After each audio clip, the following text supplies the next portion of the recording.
हरे राम हरे कृष्ण। श्रीमद् वाल्मीकि रामायण के चतुर्थ सर्ग की कथा करेंगे।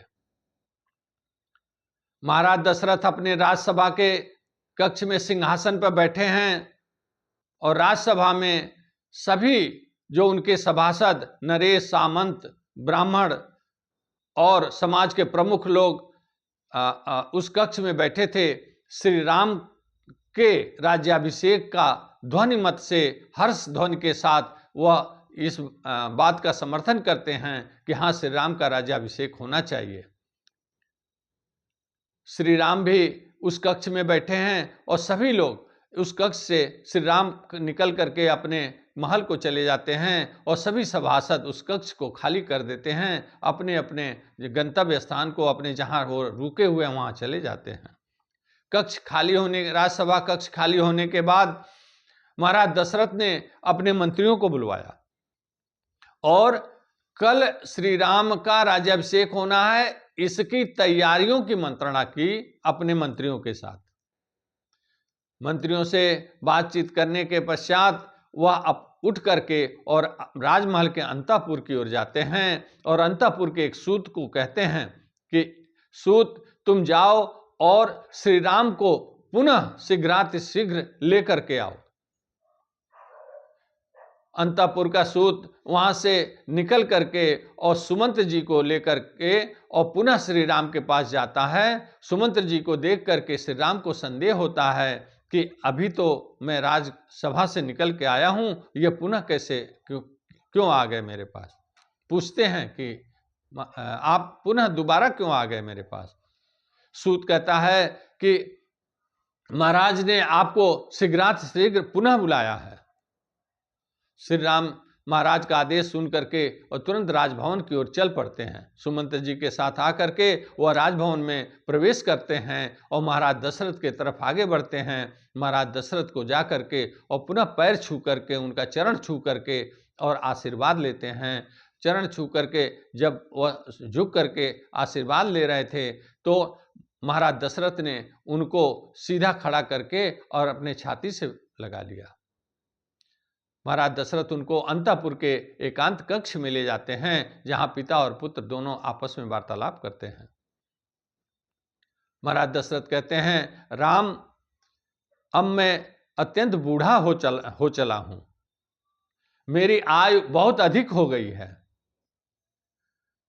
राम, मैंने अपने जीवन में जितने वांछित भोग होते हैं, सभी मनोवांछित भोगों को मैंने भोगा है। यहां तक कि मैंने जो हमारे देवता, पितर, ऋषि, ब्राह्मण और इतना ही नहीं, मेरा स्वयं का भी जो ऋण है उससे मैं उऋण हो चुका हूं। मैं देवताओं और पितरों के ऋण से उऋण हो चुका हूं। मैंने तमाम अन्न और दक्षिणा से भरपूर कई यज्ञ किए और उसमें भरपूर अन्न और दक्षिणा मैंने दे करके और लोगों को संतुष्ट किया, देवताओं और पितरों को संतुष्ट किया है। मेरे लिए अब कोई मनोवांछित भोग भोगने के लिए बचा नहीं है। हाँ, अगर कोई कर्तव्य मेरे लिए रह गया है तो वह सिर्फ यह है कि मैं तुम्हारा राज्याभिषेक कर दूं। सिर्फ एक कर्तव्य मेरा बचा हुआ है। और राम, मैं जो बात कहने जा रहा हूं उसे ध्यान से सुनो। मैं आजकल मुझे बहुत बुरे सपने आते हैं।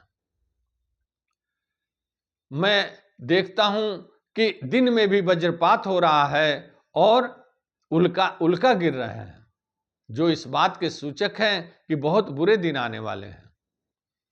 और मेरे जन्म नक्षत्र में सूर्य, मंगल और राहु तीनों ग्रहों का आक्रांत है। तीनों ग्रह द्वारा मेरा जन्म नक्षत्र आक्रांत है, हो चुका है, ऐसा ज्योतिषियों का मानना है। और अगर किसी राजा के ऐसे ग्रह बनते हैं तो राज्य पे विपत्ति आने वाली होती है और राजा की मृत्यु भी हो सकती है। हे पुत्र राम, तुम्हें अब मैं जो बता रहा हूं वो तुम्हें करना होगा। तुम्हें मैं कल तुम्हारा राज्याभिषेक कर दूंगा। कल पुष्य नक्षत्र है, आज चंद्रमा पुनर्वसु नक्षत्र में है, जिससे यह सिद्ध होता है कि कल वह पुष्य नक्षत्र में होगा, चंद्रमा पुष्य नक्षत्र में होगा, जो इस कार्य के लिए बहुत ही शुभ दिन है। अतः मैं कल तुम्हारा युवराज पद पे राज्याभिषेक कर दूंगा। और श्री राम, एक बात और ध्यान से सुनो, मैं चाहता हूं कि तुम भरत, जो मेरा बहुत ही आज्ञाकारी पुत्र है और धर्मात्मा स्वभाव का है, तो भरत ननिहाल में रहे, तभी मैं शीघ्रातिशीघ्र तुम्हारा मैं राज्याभिषेक कर दूं। कारण कि राम, मेरी भी मति, जो समय और काल बदलता है तो किसी भी मनुष्य की मति बदल जाती है, मेरा भी मति बदल न जाए, इसके पहले मैं तुम्हारा राज्याभिषेक करना चाहता हूं। तुम्हारा भाई भरत धर्मात्मा स्वभाव का है, तुम बड़े भाई को बहुत प्रेम करने वाला है, तुम्हारा बहुत आदर और सम्मान करता है, और मेरी हर बात की आज्ञा मानने वाला है। लेकिन राम, मनुष्य के जीवन में जब परिस्थितियां बदलती हैं तो मति बदल जाती है। इससे जो बड़े बड़े सिद्ध पुरुष और महात्मा हैं वह भी अछूते नहीं रहे हैं। जो सिद्ध पुरुष हैं उनके भी राग द्वेष संयुक्त हो जाते हैं तो मति बदल जाती है।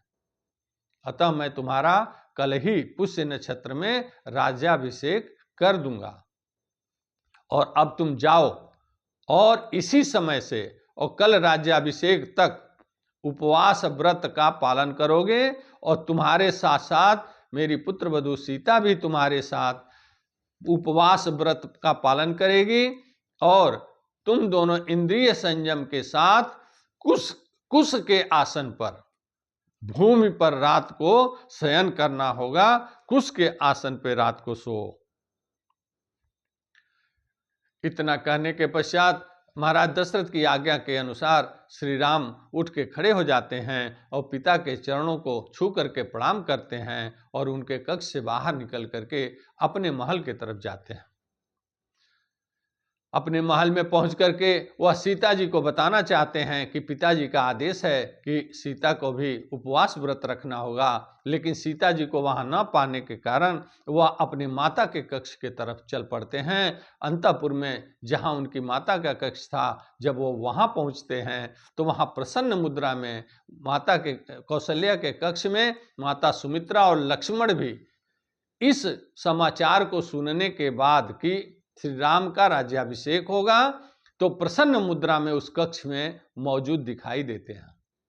तब तक सीता जी भी उसी कक्ष में उसी समय आ जाती हैं और वहां तीनों प्रसन्न मुद्रा में खड़े हैं, तीनों माता कौशल्या के आज्ञा और आदेश के पालन हेतु। माता कौशल्या उस समय अपने देव मंदिर में ध्यान मुद्रा में नारायण का ध्यान करते हुए वह इस बात की आराधना कर रही हैं कि मेरे पुत्र राम को राजलक्ष्मी प्राप्त हो निर्विघ्न रूप से।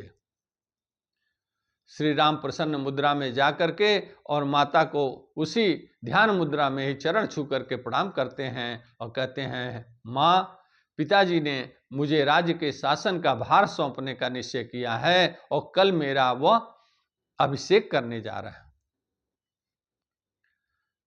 माता कौशल्या के आंखों में खुशी के आंसू आ जाते हैं। आनंद के आंसू आने के पश्चात वो बोल पड़ती हैं कि राम, मैंने अपने जीवन में बहुत ही तपस्या, उपवास और व्रत किया है, भगवान विष्णु की आराधना की है, उसका फल है कि तुम मेरे पुत्र के रूप में तुमने जन्म लिया, और तुम धन्य हो राम कि तुमने अपने पिता दशरथ को भी प्रसन्न कर लिया।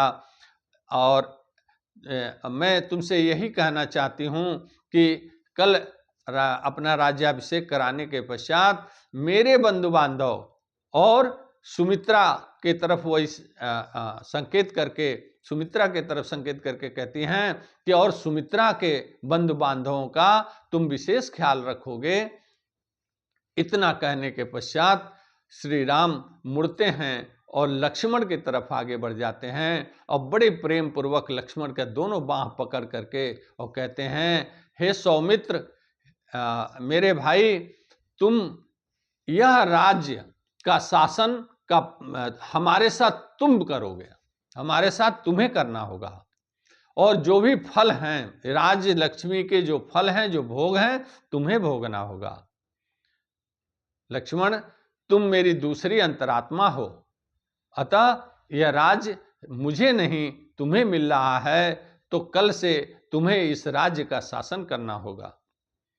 इतना कह के और फिर श्री राम दोनों माताओं का चरण छू करके और प्रणाम करते हैं और सीता को लेकर के अपने कक्ष की ओर जाने लगते हैं। चतुर्थ सर्ग की कथा यहीं समाप्त होती है। अगली कड़ी में हम 5वें सर्ग की कथा करेंगे।